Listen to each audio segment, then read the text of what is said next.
Cuando abrí esa Biblia familiar y la nota cayó al suelo, sentí como si el mundo entero hubiera dejado de girar. Si descubre la verdad, mátala. 7 palabras que transformaron a la esposa obediente que era en la mujer fuerte en la que me convertí. Buenos días, queridos míos. Soy Esperanza Morales, tengo 60 años, y hoy voy a compartir con ustedes una historia que he guardado en mi corazón durante más de 40 años. Era 1982 y yo tenía apenas 28 años. México atravesaba una crisis económica terrible con la devaluación del peso. Pero en nuestro pequeño pueblo en Michoacán, la vida continuaba a su ritmo tranquilo, como si el resto del mundo no existiera. Había estado casada durante 10 años con Roberto, un hombre que todos respetaban. Era el contador de la única caja de ahorros del pueblo. Siempre vestía trajes impecables y era considerado un ejemplo de honestidad y dedicación. Nuestra casa estaba en una calle empedrada, una construcción sencilla pero cómoda, con un pequeño jardín al frente donde cultivaba mis geranios y bugambilias. Teníamos 2 hijos maravillosos.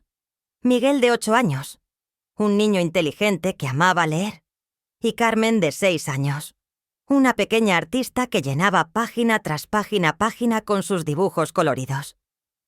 Yo era lo que llamaban la esposa perfecta en esa época. Me levantaba antes que todos para preparar el desayuno. El aroma del café de olla y las tortillas recién hechas llenaba la casa mientras alistaba a los niños para la escuela. Roberto tomaba su café mientras leía el periódico que el muchacho repartidor dejaba en nuestra puerta cada mañana. Después de que todos se fueran, limpiaba la casa, lavaba la ropa a mano en el lavadero del patio y en mi tiempo libre cosía para una clientela selecta del pueblo. Fue mi madre quien me enseñó a coser. Decía, una mujer necesita un oficio en sus manos para nunca estar en necesidad. Poco sabía ella cómo ese consejo cambiaría mi destino. Nuestra vida parecía perfecta a los ojos de otros. Roberto era cariñoso cuando había visitas. Traía regalos en fechas especiales y nunca faltaba comida en la mesa. Pero a puertas cerradas había silencios prolongados, ausencias inexplicables y esa sensación de que algo importante siempre se me escapaba. Viajaba frecuentemente por trabajo, especialmente el primer jueves de cada mes. Asuntos de la caja de ahorros, explicaba vagamente. Yo le creía, o tal vez quería creer. Después de todo, cuestionar no era bienvenido en nuestro hogar. Una vez, cuando le pedí más detalles sobre uno de estos viajes, me miró fríamente y dijo: «Tienes un techo sobre tu cabeza y comida en la mesa. No necesitas saber más que eso». En ese domingo, 15 de agosto de 1982, mi vida cambió para siempre. Lo recuerdo perfectamente porque era el día de la Asunción de la Virgen, una fecha muy importante para mi madre. Que en paz descanse. Los niños estaban en casa de mi suegra, doña Amelia, para el almuerzo dominical. Roberto había salido temprano diciendo que necesitaba resolver algunos papeles urgentes en la caja antes de una transferencia grande que ocurriría la semana siguiente. Yo estaba sola en casa, luchando contra una migraña terrible que había comenzado durante la noche. El dolor era tan intenso que creaba puntos brillantes en mi visión. Traté de acostarme, pero era imposible. Sabía que Roberto guardaba pastillas fuertes para el dolor en su oficina, medicamentos que traía de la Ciudad de México, que funcionaban mejor que cualquier té de hierbas que mi madre me había enseñado a hacer. La oficina de Roberto era territorio prohibido para mí y los niños. Un hombre necesita un espacio donde pueda pensar sin interrupciones. Solía decir la puerta siempre estaba cerrada, pero no con llave, cuando él no estaba. Supongo que nunca imaginó que me atreverías a entrar sin su permiso. Ese día, sin embargo, el dolor habló más fuerte que el respeto a las reglas no escritas de nuestro matrimonio. Entré a la oficina buscando la medicina. El cuarto era sombrío, con un escritorio de madera oscura, un sillón de cuero y estantes llenos de libros que dudaba que realmente leyera. Había un olor característico en el aire, una mezcla de tabaco, papel viejo y esa colonia importada que usaba solo en viajes de negocios. Sabía que los medicamentos estaban en el cajón superior junto con otros artículos personales. Mientras buscaba entre plumas, clips y papeles, sentí un mareo fuerte. Me apoyé en el librero para evitar caerme y en este movimiento desbalanceé algunos libros. La Biblia empastada en cuero, una reliquia familiar que Roberto exhibía con orgullo, aunque nunca la había visto abierta, cayó al suelo con un golpe sordo. La Biblia se abrió en la caída y de entre sus páginas amarillentas se deslizó un pequeño papel doblado. Mi primer instinto fue poner todo de vuelta como estaba. Roberto estaría furioso si supiera que estaba tocando sus cosas, pero algo me hizo recoger ese papel. Con manos temblorosas desdoblé la nota. La letra era de Eduardo, el gerente de la caja y mejor amigo de Roberto. La reconocí inmediatamente. Enviaba tarjetas navideñas cada año. El mensaje era corto y aterrador. Si descubre la verdad, mátala. Sentí que la sangre se congelaba en mis venas. El dolor de cabeza parecía haber desaparecido, reemplazado por un entumecimiento extraño. Las piernas se me debilitaron y tuve que sentarme en su sillón para evitar desmayarme. ¿Quién era ella? ¿Qué verdad era tan terrible que justificaría matarme? 1000 pensamientos corrieron por mi mente en esos segundos que parecían una eternidad. Cuidadosamente puse la nota exactamente donde estaba. Entre las páginas de proverbios y regresé la Biblia al estante. Encontré las pastillas para el dolor, tomé una con agua de la cocina y me acosté en la sala fingiendo descansar, pero mi mente estaba acelerada. Cuando Roberto regresó con los niños al final de la tarde, yo ya había tomado mi decisión. No lo confrontaría directamente. Si esa nota significaba lo que temía, cuestionar a Roberto podría ser peligroso. En cambio, fingiría que nada había pasado mientras descubría la verdad por mi cuenta. Esa noche serví la cena como siempre. Escuché las historias de los niños sobre el almuerzo en casa de su abuela y me reí de los chistes sin gracia que Roberto contaba. Por fuera era la misma esperanza de siempre. Por dentro algo se había roto para siempre. Los días siguientes fueron un ejercicio de actuación. Mantuve la rutina intacta. Desayuno preparado temprano, niños listos para la escuela, casa limpia, cena en la mesa a las 6 en punto. Pero comencé a prestar atención a cada detalle, cada palabra dicha o no dicha, cada gesto. Noté cómo Roberto cerraba con llave el cajón del escritorio cuando se iba, cómo escondía rápidamente papeles cuando yo entraba al cuarto, cómo hablaba en voz baja por teléfono, cuando pensaba que estaba ocupada con los niños. Pequeños detalles que anteriormente pasaban desapercibidos, ahora me gritaban. Una semana después del incidente de la Biblia, tuve mi primer descubrimiento concreto. Estaba planchando sus camisas, preparándolas para el siguiente viaje de negocios cuando encontré un recibo arrugado en el bolsillo interior de un saco. Era de una joyería en Morelia, la ciudad vecina. La cantidad era exorbitante, casi 3 veces lo que Roberto me daba mensualmente para todos los gastos del hogar. Y el artículo comprado, un anillo de compromiso con diamante solitario. Sentí como si me hubieran abofeteado. Roberto nunca me había dado joyas costosas. Mi anillo de bodas era una pieza sencilla de oro, y yo tenía algunas joyas de fantasía familiares.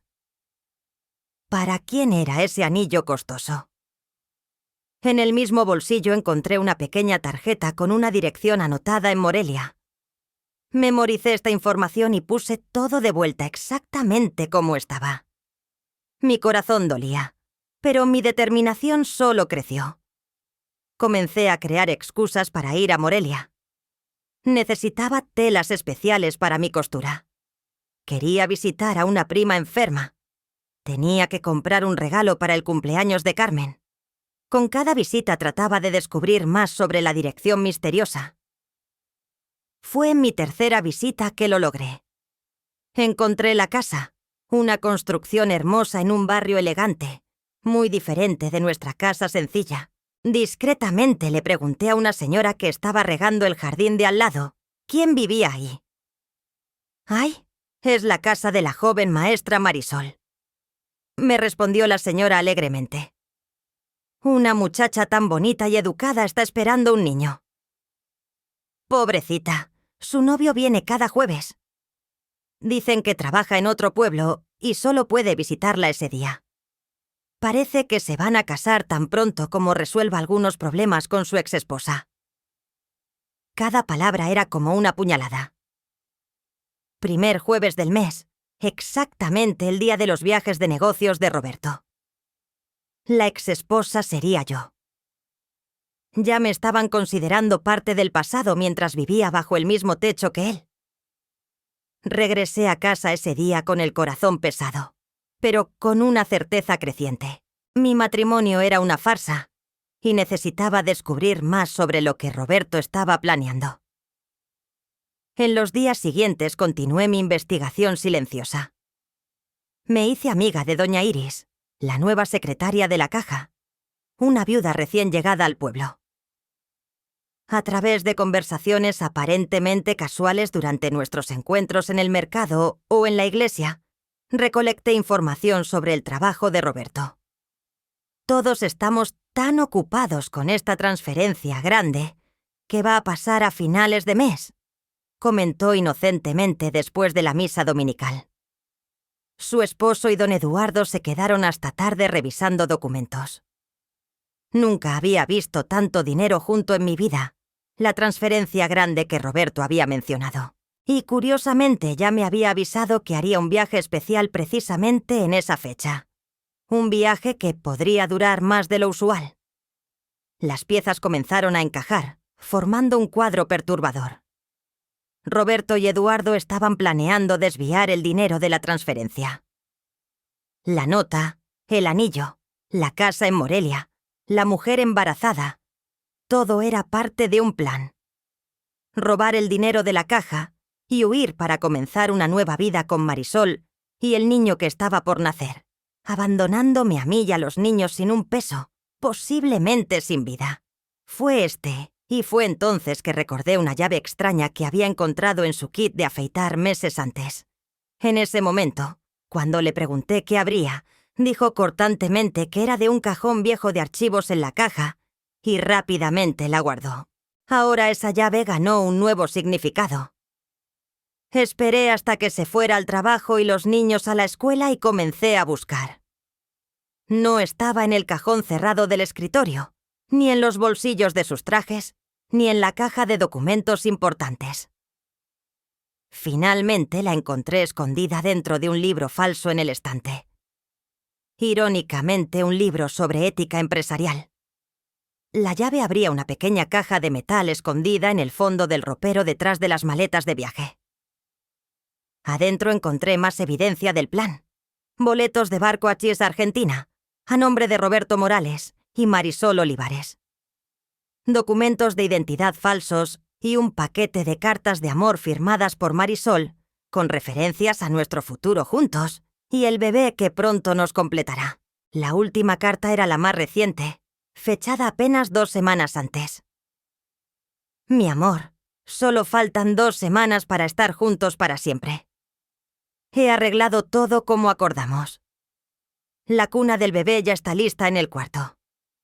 No puedo esperar a comenzar nuestra vida real lejos de ese pueblo sofocante y esa mujer que nunca te mereció. Ten cuidado con los detalles finales del plan. Como siempre dice Eduardo, si ella descubre la verdad antes de tiempo, ya sabes lo que hay que hacer. Pero sé que todo saldrá bien. Pronto seremos la familia que siempre soñamos ser. Con todo mi amor, Marisol. Las lágrimas corrían por mi cara mientras leía. 10 años de matrimonio, 2 hijos, miles de cenas servidas puntualmente, ropa lavada y planchada, noches despiertas cuidando niños enfermos. Todo esto sería desechado como basura. Y peor, si yo descubría el plan, sería eliminada. En ese momento, sentada en el piso de la recámara con la evidencia de traición y crimen en mis manos, tomé una decisión que cambiaría el curso de mi vida para siempre. No sería una víctima, no sería eliminada. Usaría todo lo que descubrí para garantizar el futuro de mis hijos y mi propio futuro. Cuidadosamente puse todo de vuelta como estaba y cerré la caja, regresándola a su escondite.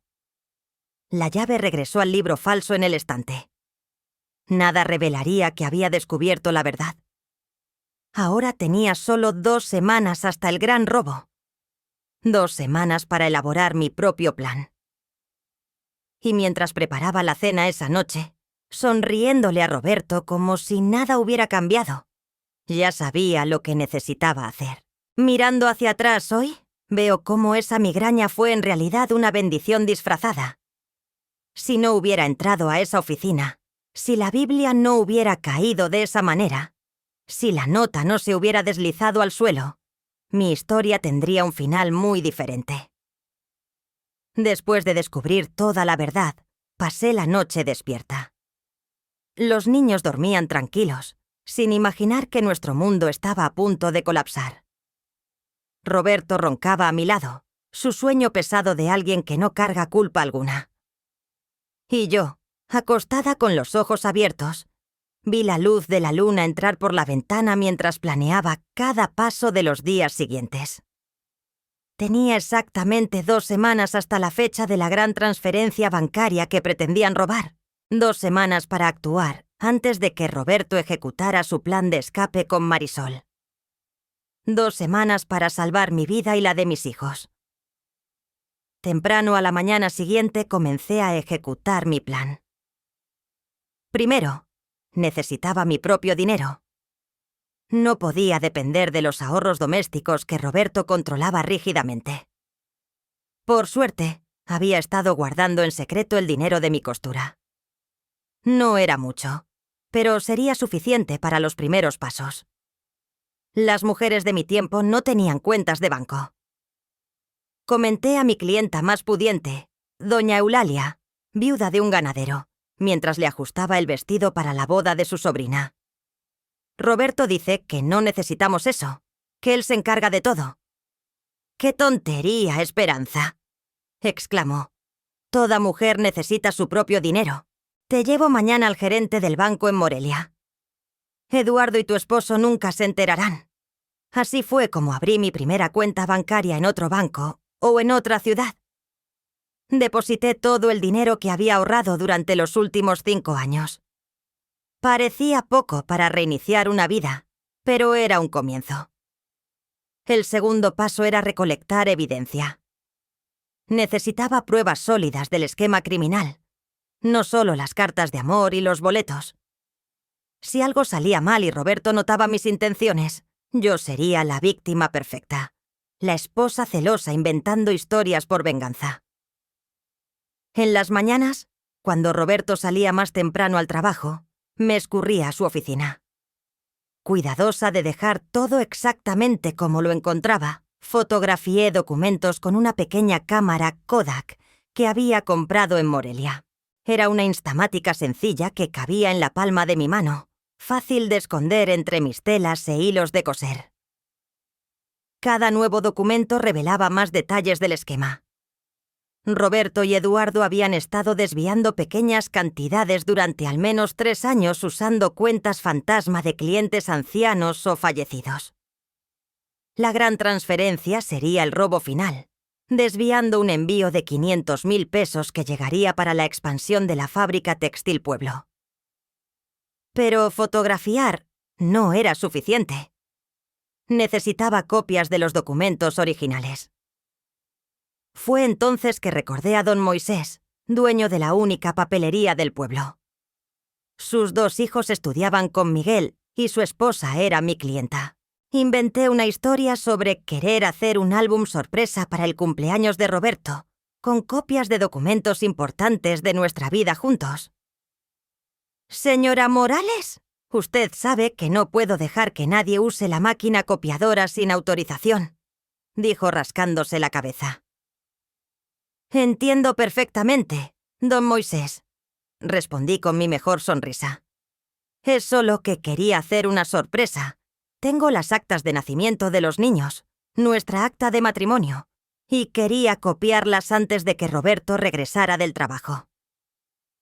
Mencioné que le haría un vestido nuevo a su esposa como agradecimiento, y el buen hombre cedió. Esa tarde, mientras los niños estaban en la escuela, copié los documentos más importantes que probaban el esquema. El tercer paso de mi plan era el más difícil: encontrar a alguien confiable para ayudarme. No podía ser cualquier persona del pueblo. Los tentáculos de Eduardo y Roberto llegaban a todos los rincones importantes. El sheriff local jugaba cartas con ellos los sábados. El juez era padrino de Miguel.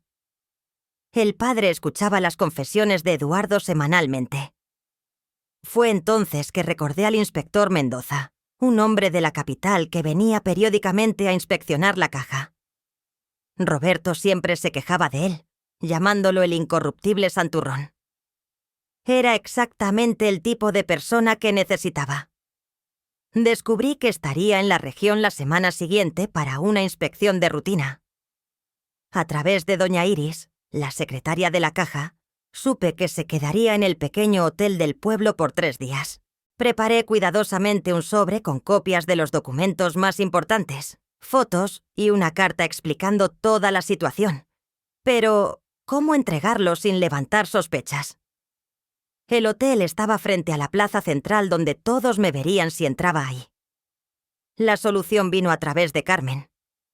Mi hija había hecho amistad en la escuela con Marieta, la hija de la dueña del hotel. Organicé una merienda para que las niñas jugaran juntas, ofreciéndome a dejar a Carmen en el hotel después de la escuela. «¡Qué bolsa tan bonita, señora Zoila!», comenté con la propietaria. Esto coordinaría perfectamente con el vestido que estoy haciendo para el cumpleaños del padre Anselmo. ¿Me la podría prestar para medir la correa? Prometí regresarla hoy. Me prestó la bolsa y cuando la regresé más tarde, el sobre estaba escondido en el interior. Junto con él puse una nota pidiendo que se lo entregara al inspector Mendoza cuando llegara sin mencionar mi nombre. El cuarto paso era preparar nuestro futuro. Si todo salía bien, Roberto iría a la cárcel. Pero, ¿qué sería de mí y de los niños? Una mujer divorciada con 2 niños pequeños en 1982 enfrentaría puertas cerradas en todas partes. Me reconecté con mi amiga de la infancia, Luisa, que vivía en la capital y tenía un pequeño taller de costura. No le dije toda la verdad, solo que mi matrimonio se estaba acabando y que necesitaría trabajo pronto. «Ven acá, Esperanza. Realmente necesito una socia con tu talento. Hay un cuartito atrás del taller donde te puedes quedar hasta que te establezcas», dijo sin hacer muchas preguntas. Las amigas verdaderas son así. Extienden la mano primero y hacen preguntas después. Mientras tanto, continué mi vida normal. Preparaba las comidas favoritas de Roberto, cuidaba a los niños, hacía mi costura. Por las noches, cuando todos dormían, separaba documentos, empacaba una maleta pequeña con lo esencial y calculaba mentalmente cuánto tiempo tomaría llegar a la capital si necesitábamos huir deprisa. La semana voló. Roberto estaba cada vez más nervioso, reuniéndose frecuentemente con Eduardo fuera del horario de trabajo. La víspera de la gran transferencia, noté que observaba a los niños durante la cena con una mirada extraña, casi melancólica. Estaba sintiendo remordimiento por abandonarlos. El miércoles, un día antes de que llegara el dinero a la caja, recibí una señal discreta de que mi plan estaba funcionando. Doña Iris pasó por mi casa con la excusa de encargar un vestido. El inspector Mendoza pidió documentos extra hoy de todas las transferencias de los últimos 6 meses. Me susurró mientras le tomaba las medidas. Don Eduardo y su esposo están blancos como papel. Mi corazón se aceleró. El inspector había recibido mi sobre. Estaba investigando, pero el peligro también aumentaba.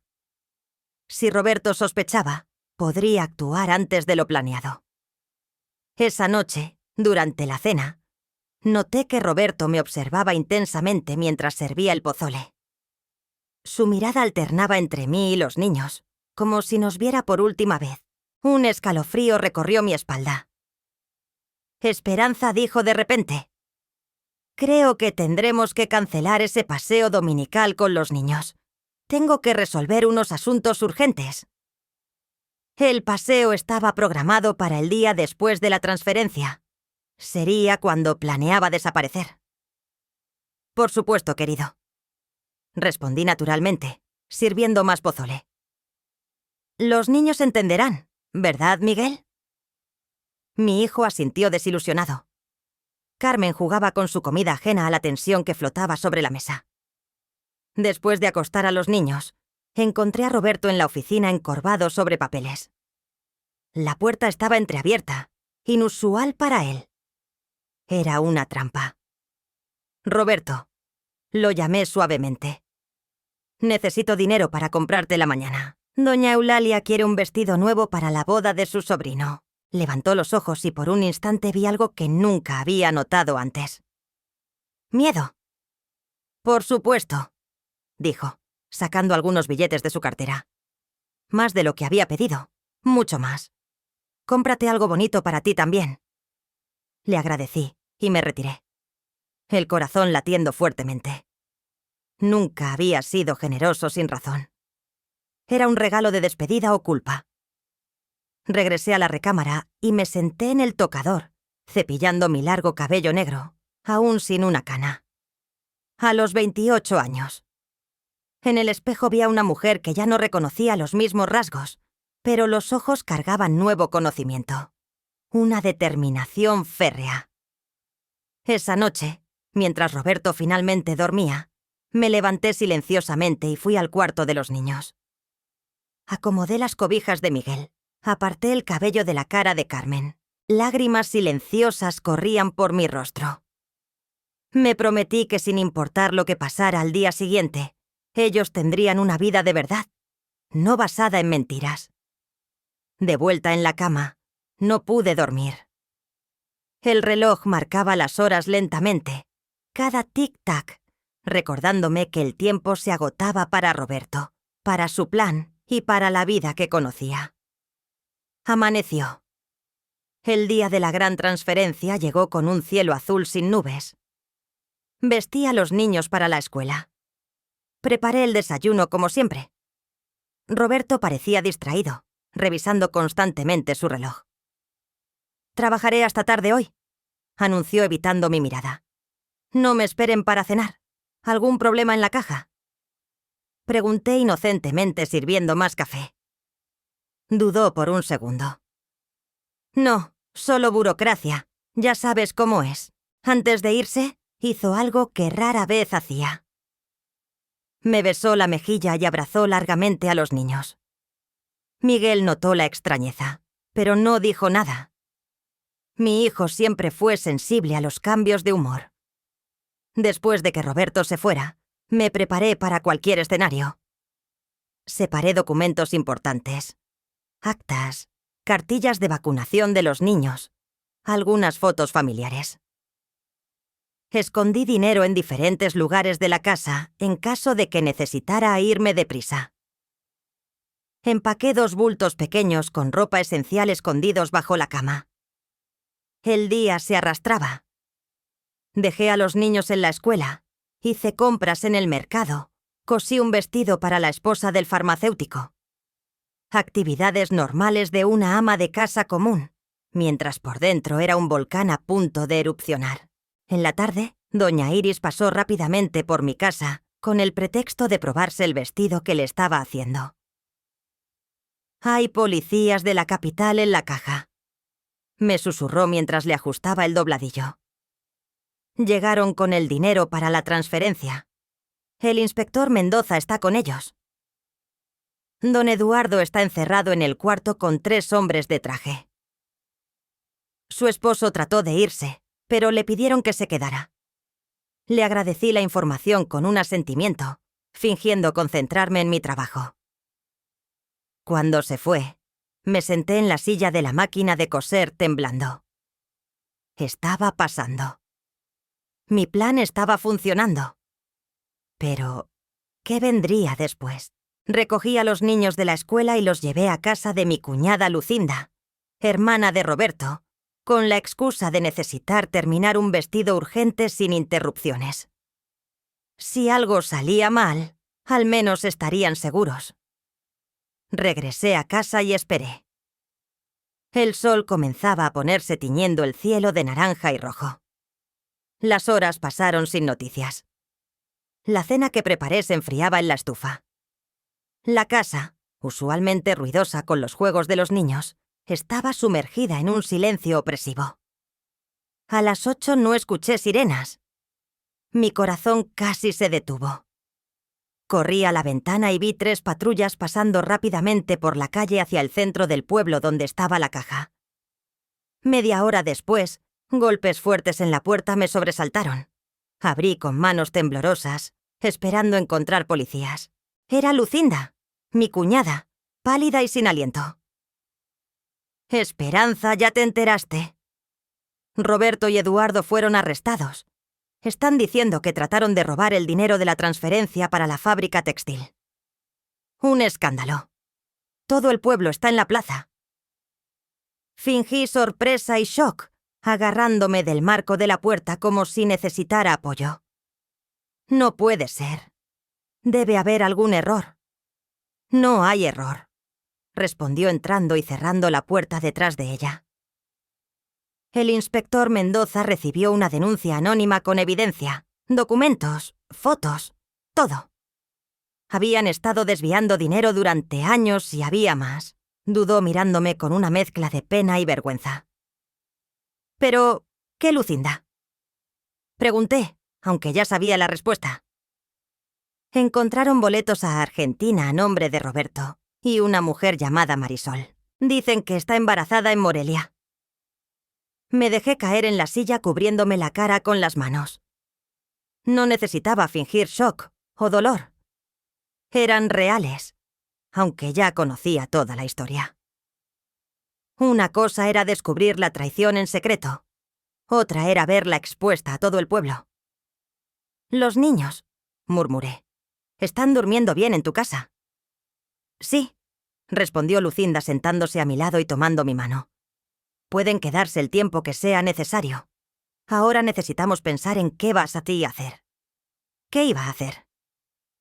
La pregunta resonó en mi mente mientras Lucinda hablaba sobre abogados, interrogatorios policiales y el escándalo inevitable que seguiría. Ya sabía la respuesta.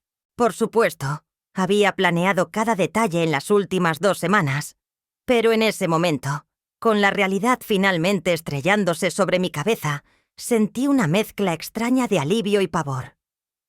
Mi esposo era un criminal. Estaba en la cárcel. Había traicionado no solo a mí, sino la confianza de toda una comunidad. Tenía otra mujer, otro hijo en camino, y según la nota, me habría matado si fuera necesario. La vida que conocía había terminado, pero de alguna manera estaba viva. Mis hijos estaban seguros y por primera vez en 10 años de matrimonio. El futuro, incierto y aterrador como parecía, estaba en mis manos. Esa noche marcó el final de la esperanza que había sido hasta entonces la esposa obediente, la ama de casa perfecta, la mujer invisible. Al día siguiente, cuando saliera el sol, comenzaría a forjar una nueva versión de mí misma. Y eso fue exactamente lo que hice. La noticia del arresto de Roberto y Eduardo se extendió como pólvora. Nuestro pequeño pueblo nunca había experimentado un escándalo de esa magnitud. La caja cerró por 3 días para una auditoría completa. Policías de la capital ocuparon la estación local. Periodistas de Morelia y hasta de la Ciudad de México llegaron para cubrir el caso del robo de la Biblia, como lo llamaron, por la nota encontrada entre las páginas sagradas. Me convertí de la noche a la mañana en la esposa traicionada del criminal. Las miradas me siguieron por las calles, algunas de lástima, otras de curiosidad maliciosa, como buscando señales de complicidad o ignorancia extrema en mí. ¿Cómo no me di cuenta? ¿Cómo no sospeché? ¿Qué hice mal para que me traicionara? La mañana después del arresto desperté en casa de Lucinda. Los niños aún dormían agotados por el cambio de rutina. Recuerdo haber mirado por la ventana y visto un grupo de vecinas paradas en la banqueta chismeando y señalando hacia la casa. Las noticias sobre Marisol, el embarazo y los boletos a Argentina ya se habían filtrado, probablemente a través de algún empleado indiscreto del banco o policía. «No necesitas enfrentar esto ahora», dijo Lucinda trayéndome una taza de café de olla. «Quédate aquí con los niños hasta que las cosas se calmen». Pero sabía que esconderme solo alimentaría más chismes. Me bañé. Me puse uno de mis mejores vestidos, azul marino con pequeños detalles blancos que había cosido yo misma, y me peiné cuidadosamente. Me apliqué un poco de labial, algo que rara vez hacía en un día común. «Voy al mercado», anuncié tomando mi bolsa. «Los niños necesitan leche fresca cuando despierten». Lucinda me miró como si hubiera perdido la razón. «En medio de este alboroto, puedo mandar a mi hijo a que la compre». «Necesito dar la cara, Lucinda.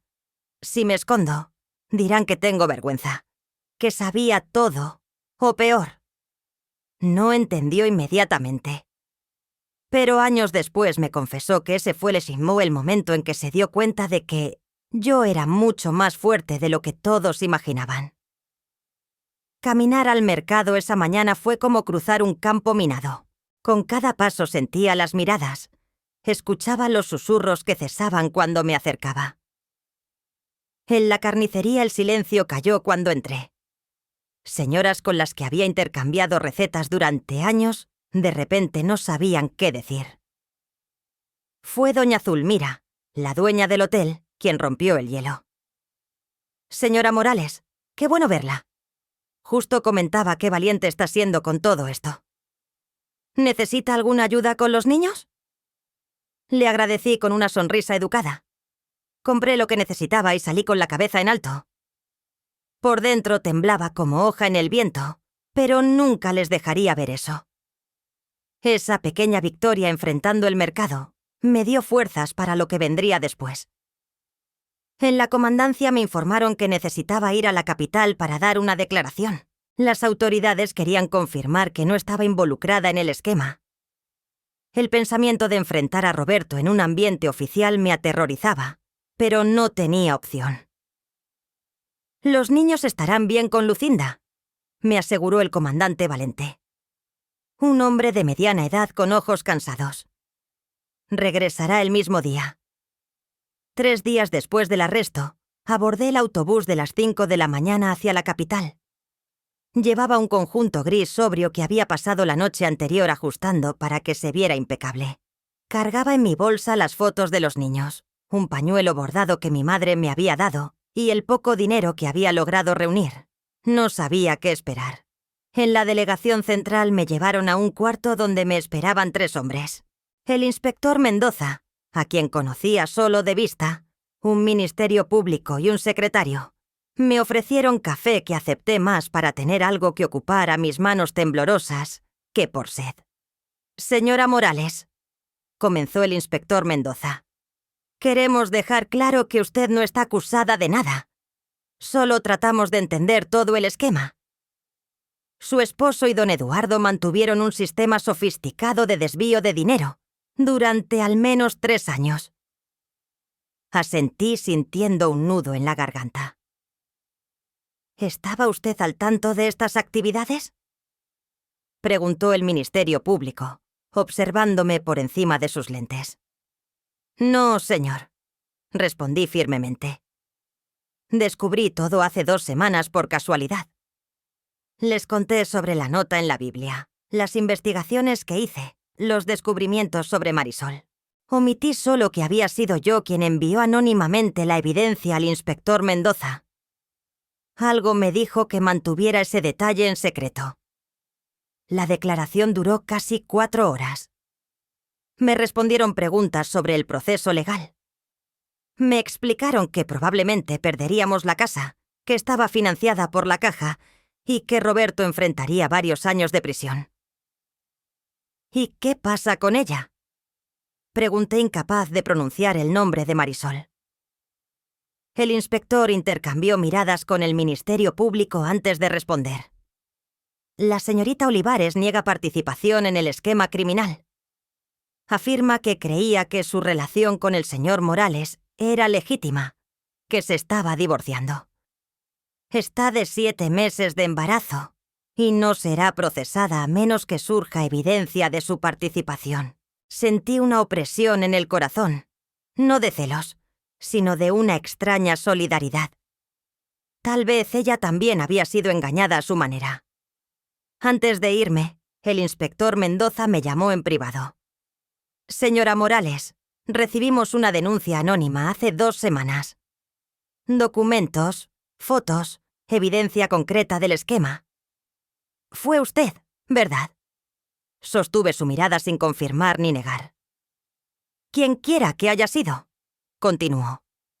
«Salvó no solo el dinero de la transferencia, sino que evitó que personas inocentes resultaran dañadas, incluyendo posiblemente a usted misma. Me entregó una tarjeta con su contacto en la capital. Si necesita algo, no dude en contactarme». Demostró un valor extraordinario. Regresé a casa esa noche con la certeza de que una fase de mi vida había terminado definitivamente. En el autobús, viendo el paisaje oscurecerse gradualmente, me hice una promesa. Los niños nunca sufrirían por las decisiones de su padre. Les daría una vida digna, llena de amor y honestidad. Los días siguientes fueron un torbellino. Recibí una notificación oficial para desalojar la casa en 30 días. La Caja la reclamaría como parte de la compensación por las pérdidas.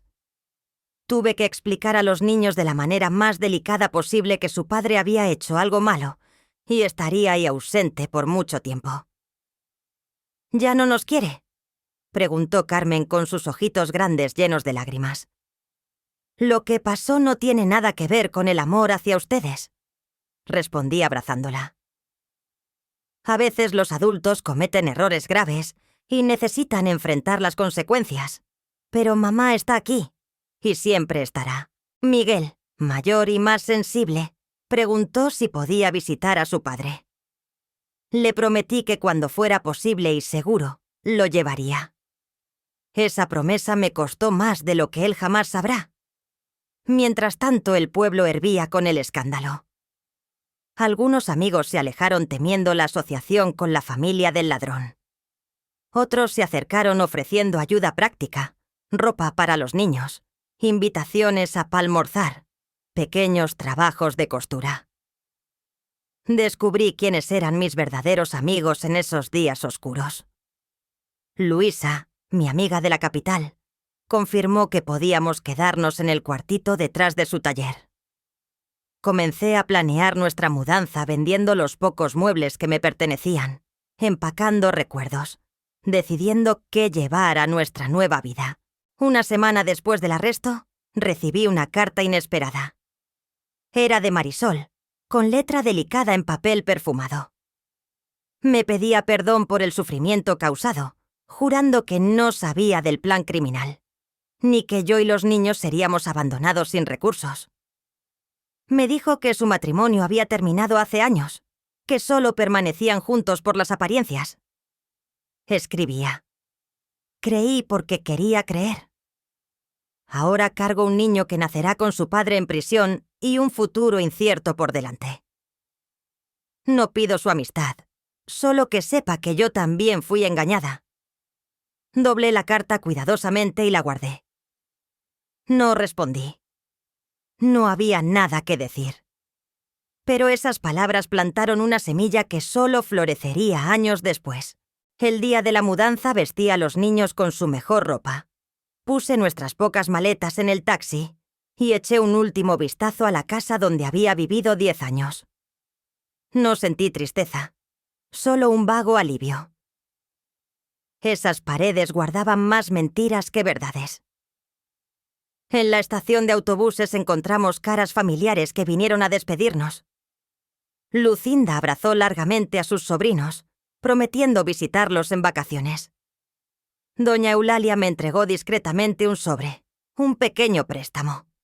Susurró: «Para empezar tu negocio, sé que me pagarás cuando puedas». El viaje a la capital duró 4 horas, pero parecía que cruzábamos a otro planeta. Miguel miraba fascinado por la ventana, los edificios volviéndose más altos conforme nos acercábamos. Carmen dormía en mi regazo, agotada por la aventura. En cuanto a mí, observaba mi reflejo en el cristal de la ventana. Una mujer de 28 años, oficialmente separada, sin casa propia, con 2 hijos que criar y un futuro incierto por delante. Extrañamente no sentía miedo. Por primera vez en muchos años respiraba libremente. Luisa nos esperaba en la estación de autobuses. Su sonrisa amplia y sincera fue como un rayo de sol entre la neblina. Me abrazó largamente y luego se agachó para saludar a los niños. «Bienvenidos a su nueva vida», dijo simplemente. El cuartito detrás del taller era más pequeño de lo que imaginaba. Una cama matrimonial donde dormiríamos los 3, una mesita con 2 sillas, un ropero pequeño. El baño era compartido con el taller, pero estaba limpio. Tenía ventanas que dejaban entrar luz natural, y Luisa había puesto flores frescas en un jarrón colorido. «Es temporal», aseguró ayudándonos a organizar nuestras cosas. «Pronto tendrás tu propio espacio». Esa primera noche, después de que los niños finalmente se durmieron agotados del viaje y las novedades, me senté en el pequeño patio trasero. El cielo de la capital era diferente. Menos estrellas visibles, más luces artificiales, el ruido constante de carros a la distancia. Todo era extraño, y sin embargo, sentía una paz inexplicable. Ahí, bajo el cielo desconocido, juré que transformaría nuestra tragedia en triunfo. No sería solo la exosa del ladrón, la pobre mujer abandonada con 2 hijos. Sería Esperanza, costurera, madre, mujer independiente. Alguien que encontró una nota amenazante y en lugar de convertirse en víctima, la usó como catalizador para su liberación. Los primeros meses fueron extremadamente duros. Trabajaba en el taller de Luisa durante el día haciendo arreglos y costuras sencillas. Por las noches, cuando los niños dormían, creaba mis propios modelos, soñando con el día que tendría mi propia clientela. Miguel y Carmen fueron inscritos en la escuela pública local. Bastante cambio para niños que venían de una escuela pequeña en un pueblo pequeño. El dinero se contaba peso por peso. Muchas noches, después de que los niños se acostaran, lloré en silencio, agotada del trabajo, preocupada por el futuro, herida por los recuerdos. Pero cuando salía el sol, me lavaba la cara, me aplicaba un poco de labial y enfrentaba otro día. Roberto fue sentenciado a 8 años de prisión. Eduardo recibió una sentencia más larga por ser el cerebro del esquema. Cuando la sentencia apareció en los periódicos, se la mostré a mis hijos no para alimentar rencor o dolor, sino para que entendieran que las acciones tienen consecuencias, que las decisiones definen destinos. ¿Podemos visitarlo?, preguntó Miguel otra vez. Cuando quieran, respondí. Cometió errores graves, pero sigue siendo su padre. La primera visita al penal fue una prueba. Ver a Roberto en uniforme delgado y demacrado hizo llorar a Carmen durante todo el encuentro. Miguel permaneció callado, observando a su padre como tratando de reconciliar esa imagen con sus recuerdos. «¿Están bien?», preguntó Roberto evitando mi mirada. «Estamos empezando de nuevo», respondí simplemente. «Los niños te extrañan». Trató explicar de decir que nunca tuvo intención de lastimarnos, que el plan se salió de control. No respondí. Algunas mentiras ni siquiera merecen el esfuerzo de ser negadas. Gradualmente, nuestra vida tomó forma en la capital. Luisa me enseñó nuevas técnicas de costura, me presentó clientes potenciales, compartió su conocimiento sobre el negocio de la moda. Después de 6 meses, tenía mis propios clientes, mujeres que apreciaban mi trabajo meticuloso y diseños elegantes pero prácticos. Con el dinero que ahorré y el préstamo de doña Eulalia, logramos rentar un departamento pequeño cerca de la escuela de los niños. 2 recámaras, una salita diminuta, una cocina donde apenas cabíamos los 3 para cenar. Pero era nuestro. Compramos muebles de segunda mano, cosí cortinas coloridas y Miguel pintó las paredes de su cuarto compartido con Carmen. Transformamos ese espacio rentado en un hogar.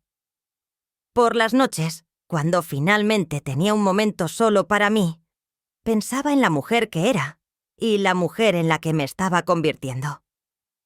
El descubrimiento de esa nota siniestra en la Biblia lo había cambiado todo. No solo mi destino, sino quién era por dentro.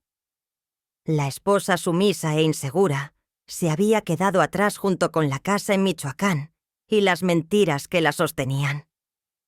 A veces me preguntaba por Marisol y el niño. Se habrían quedado en el pueblo enfrentando el estigma. Habrían regresado con su familia. Ese bebé, medio hermano de mis hijos, sabría algún día sobre Miguel y Carmen.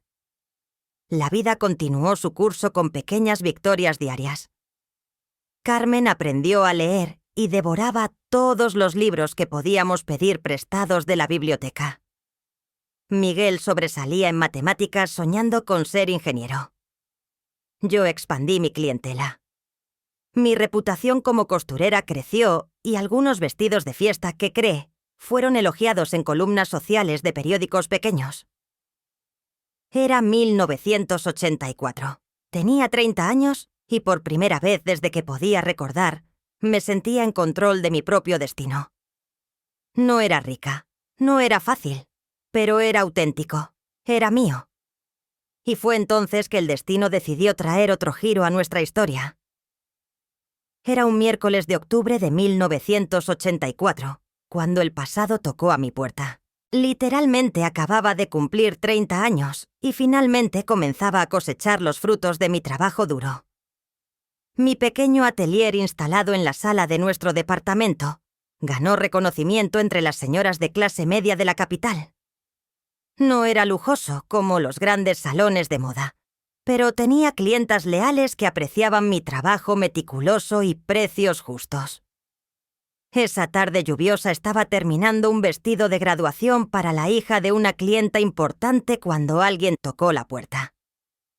Miguel, entonces de 10 años, corrió a abrir antes de que pudiera limpiarme las manos llenas de alfileres. «¡Mamá!», me gritó con una voz vacilante que inmediatamente me alertó. «Hay una señora aquí con un bebé». Puse los alfileres en el alfiletero, me alicé rápidamente el cabello y fui a la puerta. Ahí, empapada por la lluvia y visiblemente nerviosa, estaba Marisol.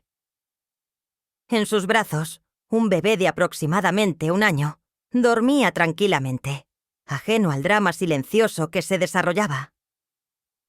El tiempo pareció haberse congelado. Estudié su rostro, más delgado que en las fotos que había visto. Ojeras profundas, cabello sin el brillo que tanto había encantado a Roberto. Sus ojos, sin embargo, mantenían la misma determinación que reconocí en su carta. «Perdón por aparecer así», finalmente dijo. Su voz casi un susurro. No sabía a dónde ir. Por un instante, todos los sentimientos que había reprimido amenazaron con desbordarse. Enojo, dolor, indignación. ¿Cómo se atrevía a aparecer en mi puerta trayendo el fruto de la traición que destruyó mi familia? Pero entonces miré al bebé dormido con mejillas, regordetas y pestañas largas como las de Miguel cuando era recién nacido. Un niño inocente que no pidió nacer en ese lío. Entra, dije simplemente abriendo más la puerta. Estás empapada. Miguel observaba la escena con la boca abierta tratando de entender quiénes eran esos visitantes.